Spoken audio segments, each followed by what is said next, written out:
lleváis todo un robot. ¿Sabéis cuánto tiempo llevan los robots entre nosotros? ¿Creéis que llegaron antes los smartphones o los robots?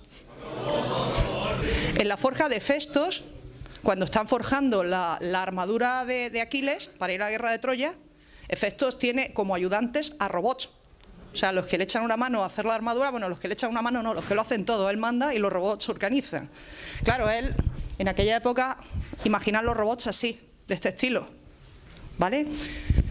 ¿Por qué? Pues porque ya está desde el principio la idea básica de lo que queremos que hagan los robots, que es básicamente todo lo que nosotros no queremos hacer. O sea, no vaya a hacer un robot para que vea Netflix en vuestro lugar, ni para que vaya a jugar al fútbol. Vosotros hacéis un robot para que os haga la comida, os limpie la casa y vosotros os dedicáis a lo que os mola, ¿sí o no?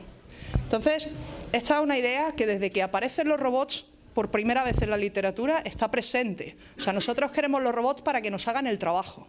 O sea, los primeros robots aparecen en la época de la antigua Grecia y en particular aparecen ya de forma continuada en las obras de Herón de Alejandría, que era un ingeniero, filósofo, en aquella época ya sabéis que la gente hacía de todo, del siglo I después de Cristo. Entonces, en aquel entonces él inventó una serie de dispositivos, no esperéis que los robots fueran como lo que veis ahora en las películas. Pero bueno, sobre todo lo que hacían mucho en este caso es en obras de teatro. O sea, ya sabéis que la sociedad griega era mucho que sin cultura, tal y cual, entonces en las obras de teatro, para atraer más público, igual que ahora os ponen THX o os ponen las películas en 3D, pues aquí metían robots.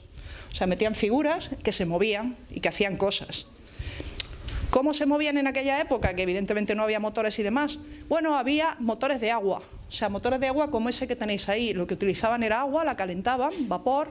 Entonces el vapor se metía por aquí y salía por el otro lado, ¿de acuerdo? Y esto empezaba a girar. Y con eso lo que podías hacer es que a lo mejor una estatua abriera una puerta para que saliera pues el coro, o que, no sé, saliera un animal y se moviera por el escenario. Podías hacer ese tipo de cosas. Entonces los primeros robots, bueno, probablemente en China, solo que no tenemos tanta constancia, hubiera robots más antiguos que estos.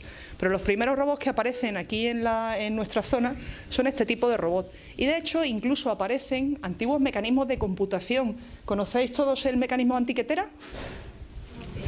Este de aquí lo encontraron en la zona de las Islas Cícladas, en Grecia, en un naufragio. Vamos, no un naufragio de ahora, sino de barcos de los de aquella época. Y se supone que era una máquina para calcular temas sobre todo astronómicos, o sea, hacer predicciones astronómicas y demás. Es como una regla de cálculo, como una calculadora muy antigua.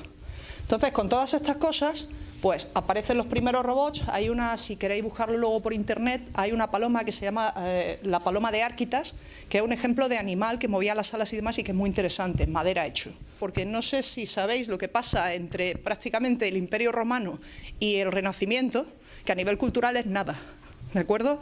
O sea, se entra más en un periodo de oscurantismo, el conocimiento se encierra en los monasterios y demás, y lo que es en el mundo occidental, poco se hace para avanzar la tecnología y la ciencia. Donde sí se hace un poquito más es en el mundo oriental. O sea, la cultura, en la época de las cruzadas y tal, los cultos eran ellos. Nosotros llegamos aquí con palos y piedras a atacar aquella zona. Entonces, por ejemplo, ya aparece un robot, todavía más robot que los de antes, en las Mil y una noches. No sé si conocéis esa obra, ¿sí? Entonces hay un caballo que utilizan, que es un caballo robot, un caballo mecánico, que toma sus decisiones y hace sus cosas como un caballo normal, pero te cuentan directamente que es un robot. Y esto es del siglo IX. Y de nuevo, os daréis cuenta que no solo yo, sino la mayoría de los que trabajamos en robótica somos todos un poco frikis, porque si algo sale en un libro o en una película, tenemos que probar a ver si nos sale.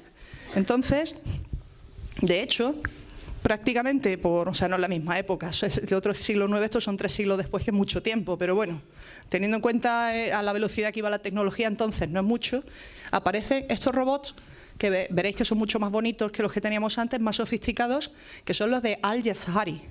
De hecho, también os recomiendo que busquéis la obra de este hombre en internet mismo, hay muchas cosas, porque vamos, son unos robots muy avanzados para su época, y os voy a decir por qué. Hemos visto que los robots en la época de la antigua Grecia lo que hacían eran movimientos preprogramados, ¿sí o no? O sea, yo puedo hacer un movimiento preprogramado aquí, que es avanzar, pero el mismo movimiento no lo puedo hacer aquí. ¿Por qué? Pues si avanzo aquí me como la mesa. Pero claro, si un robot no ve lo que tiene delante, no puede tomar ese tipo de decisiones, ¿verdad? ¿Qué necesito yo, sobre todo los que estáis ya en robótica, qué necesito yo para saber que tengo algo delante y que no debo avanzar? Sensores, ¿verdad? Necesito sensores. Pues estos robots por primera vez incorporan sensores. O sea, los robots en la antigua Grecia no necesitaban sensores, se movían, eran autómatas. Tú le programabas los movimientos y siempre hacían lo mismo. Igual que muchos juguetes que se compran para casa o los juguetes de latón y demás. Estos robots sí tienen sensores. Por ejemplo, este de aquí, que a mí me gusta mucho, la fuente del pavo real, básicamente lo que hacía, tenía un sensor de llenado de agua. Entonces, básicamente lo que hacía es que cuando la gente se acercaba a la fuente, empezaba a echar agua, cuando llegaba a cierto nivel te sacaba jabón y luego cuando tú la vaciabas y con este corcho de aquí se notaba que se había vaciado, salía un muñequito y te daba una toalla para que te lavaras, para que te secaras. Puede parecer muy sencillo, pero mirad el siglo XII. Entonces, yo diría que esta es de las primeras instancias que yo he encontrado en que los robots empiezan a incorporar sensores. Y esto es muy importante, porque hasta ahora no teníamos posibilidad de interactuar con el entorno, y aquí ya sí.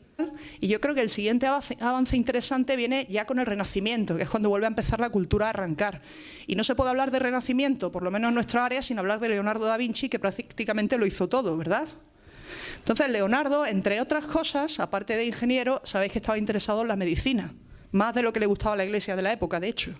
Entonces, una de las cosas que hizo fue abrir cadáveres para ver cómo iban por dentro.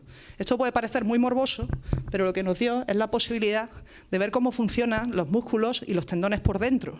Y todo eso él lo aplicó a este modelo que se llama el Caballero de Da Vinci y permitió crear este tipo de articulaciones, este tipo de poleas y demás, que permiten dotar a los robots de movimientos muchísimo más realistas. Hasta ahora el que hemos visto de Roma se movían así, o sea, era una cosa así, no se sabía por dentro cómo iban.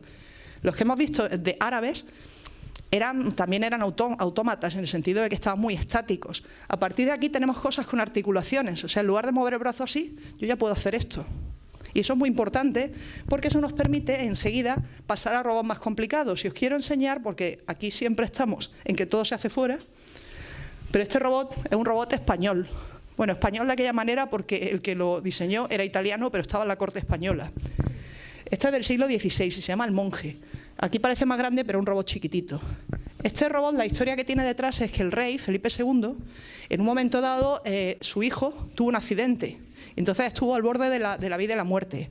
Y el rey prometió a Dios un milagro a cambio de un milagro. O sea, la idea era, si tú salvas a mi hijo, yo voy a hacer algo también fuera de lo común.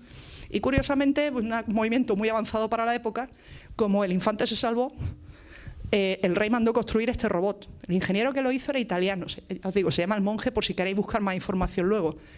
¿Y qué hacía este robot? Básicamente se desplazaba por donde lo pusiera, se movía, dándose golpes en el pecho con este rosario que tenía.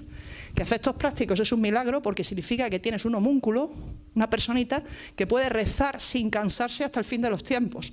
O sea, mientras esta tenga batería, a lo mejor al monje que le estabas pagando se cansa, tiene que dormir, tiene que comer, pero este no, este lo puedes tener funcionando eternamente. Entonces, en ese sentido, es como por lo que decían en la corte que era un milagro. Pero desde nuestro punto de vista de ingeniería, ¿sabéis qué es lo que tiene este que no tenían todos los que hemos visto antes? Autonomía. Así me gustan los de robótica del final. Este robot se mueve solo, no tiene que estar pegado a nada. O sea, se puede desplazar así como me estoy desplazando yo. Hasta ahora todo lo que hemos visto estaba pegado a algún sitio. Este robot puede moverse por el entorno y eso es súper importante en robótica. O sea, la capacidad de sensar y de moverse por el entorno es algo que actualmente en los robots se da por sentado. Podemos ver que después de este vinieron robots todavía más complicados a nivel estructural. Por ejemplo, el pato de Vaucanson, que no sé si lo habéis visto antes. En esta época se puso muy de moda en la corte, se puso muy de moda en casi todos sitios tener autómatas de este tipo. Y cuanto mejores eran los autómatas, es como ahora si vas a cualquier sitio y tienes un cuadro, un Van Gogh, tienes un no sé qué. En esta época se estilaba tener este tipo de cacharros en casa y significaba que tu corte era más poderosa que la de Francia o que la de no sé cuánto. Entonces se hicieron muchos robots de este tipo. Este en particular tenía la curiosidad de que simulaba, aparte de que se movía el pato y movía las alas y demás, simulaba el sistema digestivo del pato. Entonces lo que hacían es que lo alimentaban por acá con unas bolas de una sustancia particular y el pato se ponía en funcionamiento y hasta defecaba, que es por lo que tiene. Pero bueno, ese patito de ahí que veis arriba, que es una cosa así, necesitaba una mesa de esta altura para funcionar. Este no era autónomo en el sentido del otro. Pero no está...